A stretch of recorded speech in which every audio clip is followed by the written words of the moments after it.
Vorpal Hexapod Part 2.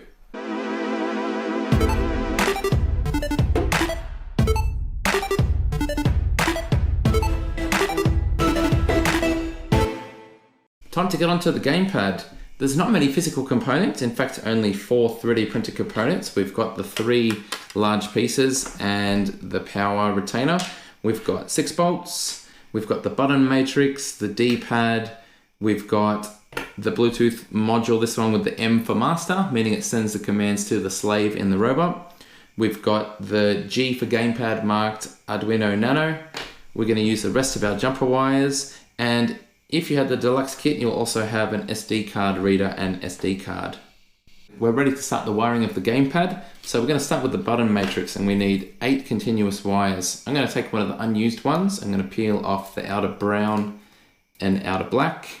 And the color and the order isn't important as long as they don't become overlapped like so. It's really important to get them on in the correct order. You're going to have problems down the track. So I am simply going to plug them in one at a time from the end, at least get them aligned one at a time from the end to make sure there's no overlapping wires. Next, we're going to wire up the D-pad. There's 3 pins for this. We're going to use black for ground,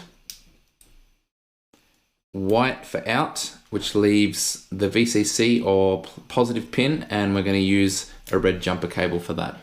Okay, this next bit is the gamepad switch. So it should look familiar because you've actually done this before.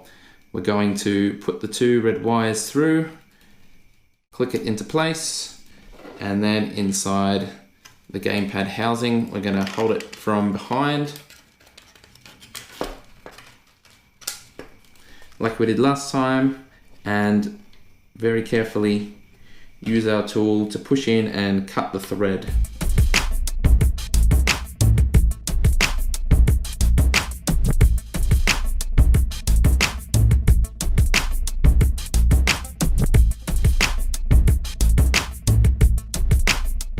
We're ready to place in the buttons that we've already wired up. So we're going to take them. The first one I'm going to do is the D-pad. And we need to very carefully bend the pins down to create clearance for the next piece of wiring. Pull that through. Now we get the button matrix, and we're going to do something very similar. Take care with these little nubs here. They're extremely fragile, just unavoidable with 3D printing. I'm going to feed the wires through.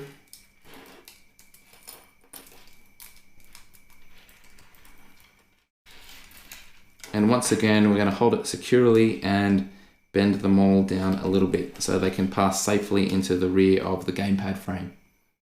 Okay, we're ready to do the hardest part, which is wiring everything up. Once again, refer to the wiring diagram online and just do them one at a time. Just follow, double check, make sure you haven't got any mistakes, and it's pretty hard to go wrong. So I'm halfway through wiring the Nano. I'll take you through it. We've got 3 empty pins and then a ground to the Bluetooth. The button matrix buttons plugged in 8 in a row, making sure once again there's no tangles. And then we have SD card reader CS, Mozzie, and Mizzo. Time for the second side. I've finished the second side of the Nano. I'll run you through it. Up the top we have the red and black power connectors from the switch. Then we have a gap. We have a 5 volts going to the Bluetooth module. 2 more gaps. We have the Bluetooth TX and RX transmitter and receiver. We then have our black, red, and white wires from the D-pad. Then we have 3 more pins left vacant, and then in the bottom corner we have SD card reader SCK. It's only 1 round missing. It's a little bit subtle, but make sure you don't miss it, and that is the power to the SD card reader. So we need another red and brown, and the lower left of the 6 header pins on the front is ground. Plug it in as so. You should have plenty of these cables left, so we will peel back until we get a red one, and it goes in the opposite pin and then over into the Bluetooth to complete our gamepad wiring.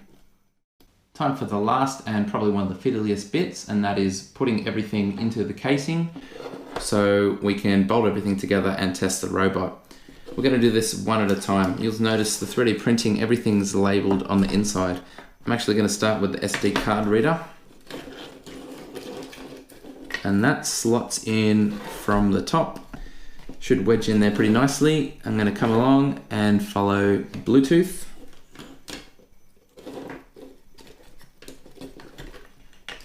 That slides in on its back from this direction. The reason it faces up is so you can see the status light and you can work out if there's any connection problems with your Bluetooth module. Okay, next up we're going to have the Nano. And by now it really is starting to get quite crowded in here. After manipulating some of the wires and untangling a few, the Nano should slide down from the top into position. And now we very carefully tuck in any loose wires. We put the middle plate into position. We then reinsert our button matrix. The good news is if you get this right, you only have to do it once. Okay, everything is in position. I'm going to get my faceplate, put it down over the top, give it a little wiggle to let everything seat properly. For the final time, we're inserting 4 screws, this time to hold the gamepad together. And as always, we have to cut the thread. So get everything aligned, push down with some pressure.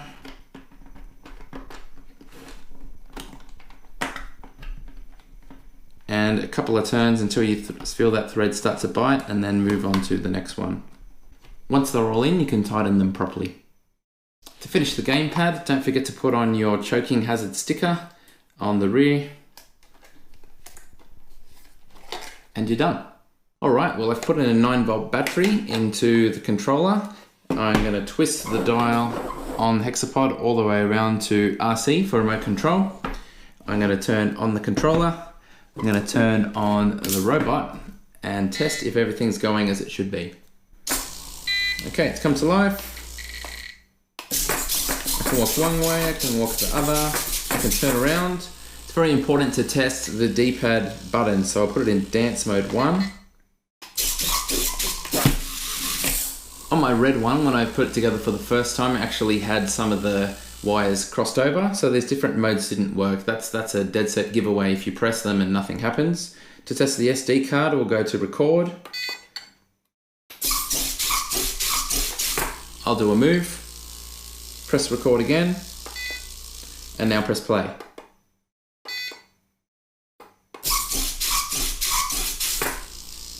Okay, excellent. That means the SD card is wired up properly. Only the accessories to go. We'll start with the easiest ones. We have the 2 faceplates, and remembering that we put the magnets on the head of the robot with the dimples facing out. Anything we want to connect to them, therefore, has to have the dimple facing in. So I like to get it into position, and if you can't quite press it in by hand, get it started, put it down on something flat, and then a firm push and it should stick in. If you're really having a lot of trouble, you can use something like a vise, and it should squeeze the magnet perfectly into place. We can take our robot and test it. That one's working well. Next up, we have the nameplate. Similar story to the last 2 accessories. We have the dimple facing towards the component, so it's smooth on the outside. Fidget spinner challenge, doesn't need anything except a fidget spinner on top, so we'll put that aside. Next, we might do the jousting accessory. Gonna need 3 magnets for this. 2 of them will have the dimple facing up in this pointy section here.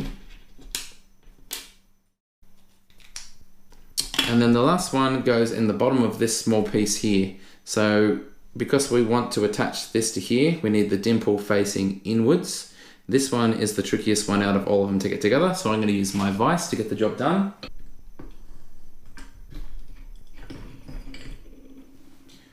I don't think that's ever coming out again.